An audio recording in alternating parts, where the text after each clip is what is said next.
If you have an emergency and it's bad enough that you need an ambulance, then minutes matter, as you know. And it turns out in Kansas City, ambulance response times have gotten slower by 1 minute. New at 10, Sayed Shabir is live with details on this setback for the city. Sayed.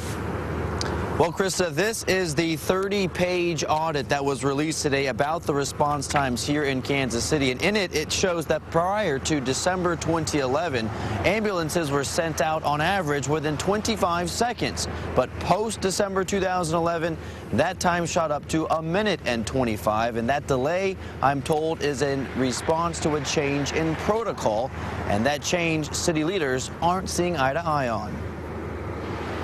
Response times for Kansas City ambulances are again under the microscope. As a recent audit revealed, response times are on average 1 minute slower than what they were in December of 2011. They now ask a lot more questions of a 911 caller before they dispatch the ambulance. Councilman John Sharp is the chairman of the Public Safety and Emergency Services Committee and says in December he, the fire chief, and other emergency officials decided to change the protocol on when an ambulance is sent. Instead of sending EMS right away, dispatchers ask a series of questions to determine if the call is in fact an emergency. In retrospect, Sharp feels it was a bad move. If you need an ambulance, go ahead and send the ambulance. Even if you don't put the lights and sirens on, at least head it in that direction, and that way it's at least getting closer to the scene. You aren't delaying the response of the ambulance until you go through 20 questions. Interim Fire Chief Paul Berardi disagrees completely and says sending ambulances without knowing if there's an emergency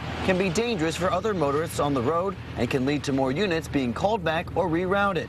In regard to the minute delay, he says during life-threatening situations, help is dispatched right away. We know that cardiac arrest, choking parties, shortness of breath, stroke victims, we know that those calls, that information comes very early on in the interrogation system.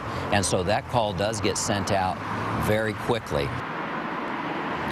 So the question now is, where do we go from here? Well, the city council members and the fire department will be discussing this at length to decide whether or not this change in protocol was or was not the right move. We should learn more here in the next 30 to 60 days. Reporting live tonight in Kansas City, Sayed Shabir, 41 Action News.